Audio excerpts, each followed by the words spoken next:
Hello my lovely people, it's your able girl Diototaye wey dey bring una ogbonge news all across the world, especially Nigeria. Yeah, na gbase mona gather your man yarn una the tori as e dey hot. So guys, we wan talk about wetin go on for Abia Polytechnic for Southeast region. On the 24th of September 2021, the management of Abia State Polytechnic Aba, they don do wetin shut down for 1 week based on wetin happen for the school. So wetin come bring this 1 week break based on say the Nigeria Police Force attached to the Rapid Response Squad in Aba Division, Abia State.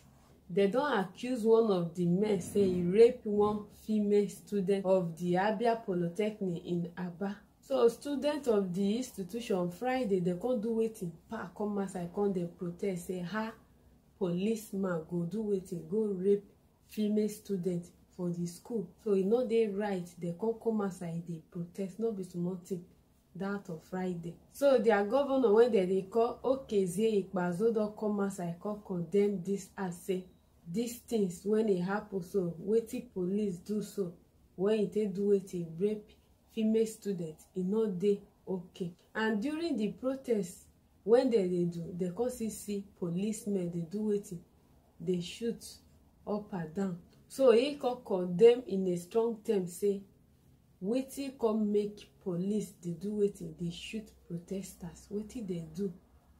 So he come talk say wetin the police do no dey alright. Although una don see go rape female students, that one no reach there.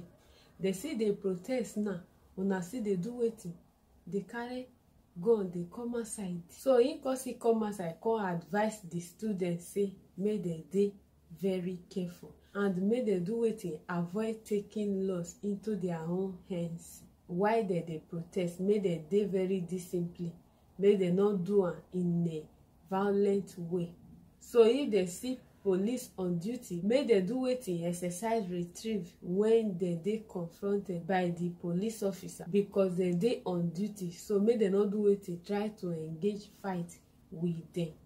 No be all the police na dey bad, so no be all of them na do wetin rape the student. So make dem no do wetin use am face all the whole police, may not result to shooting and all those things, because the police dey there to make sure say this their protest no dey hijacked by some hoodlums whose intentions are different from the students. So the Abia chief executive also talk say the act of the police officer e dey very excessive. Say how come police officer go do that kind of thing?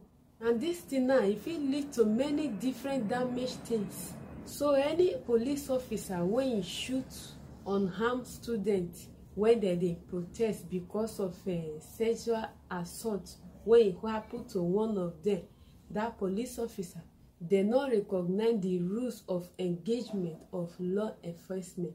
Any officer when he get his own sense could have used other means to quench the fire when it don't already dey burn.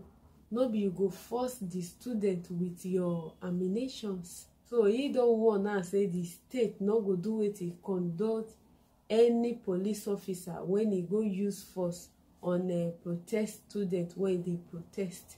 And also they won't see appeal to the students, make them not do wetin start to dey fight with a police officer when he carry arms.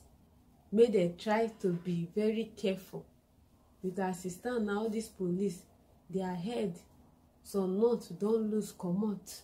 So any party, police officer or student when e carry fight up and down go do wetin face the consequences. They not say make dem not protest, make dem protest, but make dem not use force.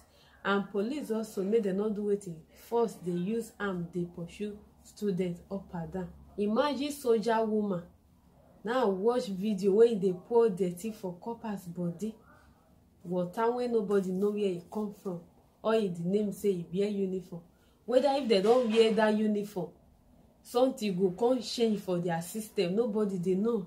So Governor Ikpeazu also assure people say the state dey look into the matter concerning this sexual assault. So he also talk say no be say e dey with the police, any police when he use force that yesterday, e dey unacceptable to the government. E go not be wetin dem send dem be that.